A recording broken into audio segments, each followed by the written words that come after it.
ఆంధ్రప్రదేశ్ రాష్ట్ర చరిత్రలో సరికొత్త మైలురాయిగా నిలవబోతున్న భోగాపురం అంతర్జాతీయ విమానాశ్రయ ప్రారంభోత్సవానికి సర్వం సిద్ధమైపోయింది. ఆగస్టు 1వ తేదీన గౌరవ ప్రధాని నరేంద్ర మోదీ చేతుల మీదుగా ఈ ప్రతిష్టాత్మకమైన ఎయిర్పోర్టు ప్రారంభం కానున్న నేపథ్యంలో ఉత్తరాంధ్ర వ్యాప్తంగా పండుగ వాతావరణం నెలకొంది. ఈ మహత్తరమైన కార్యక్రమాన్ని జయప్రదం చేసేందుకు కూటమి ప్రభుత్వం అత్యంత ప్రతిష్టాత్మకంగా ఏర్పాట్లు పూర్తి చేస్తోంది.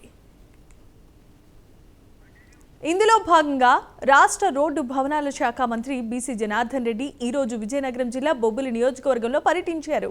స్థానిక ఎమ్మెల్యే బేబీ నాయనతో కలిసి ఆయన జన సమీకరణపై సుదీర్ఘంగా చర్చించారు.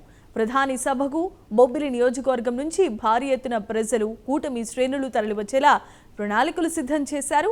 ఉత్తరాంధ్ర ముఖ చిత్రాన్ని మార్చేయబోతున్న ఈ భోగాపురం ఎయిర్పోర్టు ప్రారంభోత్సవ సభను ఒక చారిత్రాత్మక విజయంగా మార్చాలని ఈ సందర్భంగా మంత్రి పిలుపునిచ్చారు. చిరకాల వాంఛైనటువంటి ఈ యొక్క భోగాపురం ఎయిర్పోర్టు గౌరవ ముఖ్యమంత్రి గారు, గౌరవ లోకేష్ బాబు గారు ఎంతో ప్రతిష్టాత్మకంగా తీసుకొని ఈ సభను విజయవంతం చేయాలనేటువంటి కాంక్షతో ఈరోజు ఈ కార్యక్రమాన్ని జరుపుతూ ఉన్నాం. అదేవిధంగా యావత్ భారతదేశం కూడా ఈరోజు ఇక్కడ చాలా గొప్పగా జరుగుతూ ఉందంటే ఈ కార్యక్రమం. ఆ కార్యక్రమాన్ని వీక్షించేందుకు కూడా ప్రజలు ప్రతి గ్రామం నుంచి కూడా ఇది మన ఇంట్లో జరిగేటువంటి ఒక వేడుక. ఆ వేడుకకు అందరము పోవాలి, ఈ వేడుకను మళ్ళీ మళ్ళీ చూడలేము అనేటువంటి ఉద్దేశంతో ప్రతి కార్యకర్త కూడా రావాలని చెప్పి చాలామంది ఉవ్విళ్ళూరుతున్నారు. వారికి అనేక సదుపాయాలు, బస్సు సౌకర్యం కావచ్చు, ఉదయం బ్రేక్ఫాస్ట్ కాడ నుంచి మళ్ళీ రిటర్న్ జర్నీలో ఎలాంటి అసౌకర్యాలు ఉండకుండా వారికి అన్ని ఏర్పాట్లు కూడా చేస్తూ ఉన్నాం. అదేవిధంగా ఇప్పుడిప్పుడే ఉత్తరాంధ్రలో విశాఖపట్నంలో కూడా లక్షల కోట్ల పెట్టుబడులు వస్తూ ఉన్నాయి. ఆ పరిశ్రమలు అన్నిటికీ కూడా ఈ భోగాపురం ఇంటర్నేషనల్ ఎయిర్పోర్ట్ అయిపోతే ఇంకా పరిశ్రమలు రావడానికి అవకాశం ఉంటుంది. అదేవిధంగా ఉత్తరాంధ్ర ఊహించినంత అభివృద్ధి చెందడానికి కూడా అవకాశాలు ఉన్నాయి. అదేవిధంగా ఈ చుట్టుపక్కల ఆ పరిశ్రమలన్నీ వచ్చిన తర్వాత నిరుద్యోగ సమస్య, ఉపాధి జరుగుతుంది. అదేవిధంగా చాలామందికి వ్యాపారస్తులకు కానీ ఇవన్నీ కూడా చేయడానికి ఉంది. కాబట్టి కూటమి ప్రభుత్వం నాడు ఏ ఉద్దేశంతో మొదలుపెట్టామో ప్రతిదీ ఈరోజు చేయాలనేటువంటి ఉద్దేశం కూడా ఉంది.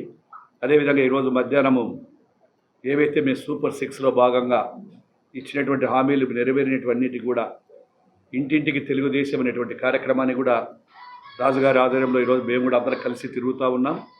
ప్రజలకు ఒక్కటే మేము వైఎస్ఆర్ గుడ్డలి పార్టీ వారికి చెప్పేది, మేము చేసేటువంటి అభివృద్ధిని చూసి ఓడవలేక ఈరోజు గొడ్డలి పార్టీ అధ్యక్షుడైనటువంటి జగన్మోహన్ రెడ్డి గారు సంబంధం లేకుండా విచక్షణ రహితంగా కూడా దౌర్జన్యాలు చేసుకుంటూ చేసినటువంటి ఒక కరపత్రికను అడ్డం పెట్టుకొని ఈరోజు ఏ మంచి కార్యక్రమాన్ని తీసుకున్నా దాని మీద నిందలు వేయటము, లేకుంటే ఏదో బట్టగాల్చి మొహాన వేసి మీరు తుడుచుకోలేనటువంటి విధంగా చేస్తూ ఉన్నారు.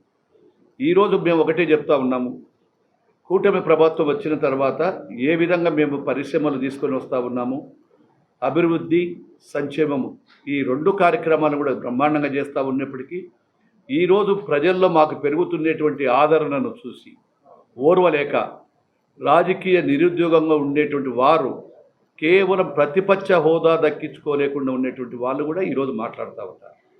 ఎన్నోసార్లు చెప్పాం, మీరు ప్రతిపక్షాలకు మీరు ప్రతిపక్ష హోదా కాదు, మీరు ఒక శాసనసభ్యుడికైనా సరే అసెంబ్లీకి రండి. బొబ్బిలి నియోజకవర్గ ప్రజలు ఎంత నరకం అనుభవించారో మీకు అందరికీ తెలుసు. రోడ్ల విషయంలో బొబ్బిలి తెరలం రోడ్డు అవ్వనివ్వండి, ఆకులకట్టు రోడ్డు అవ్వనివ్వండి, మన మెయిన్ హైవే అవ్వనివ్వండి, పారాద బ్రిడ్జ్ అవ్వనివ్వండి, ఇవన్నిటినీ కూడా పూర్తి చేసుకొని పారాద బ్రిడ్జ్ కూడా ట్రాఫిక్కి ఇస్తున్నామంటే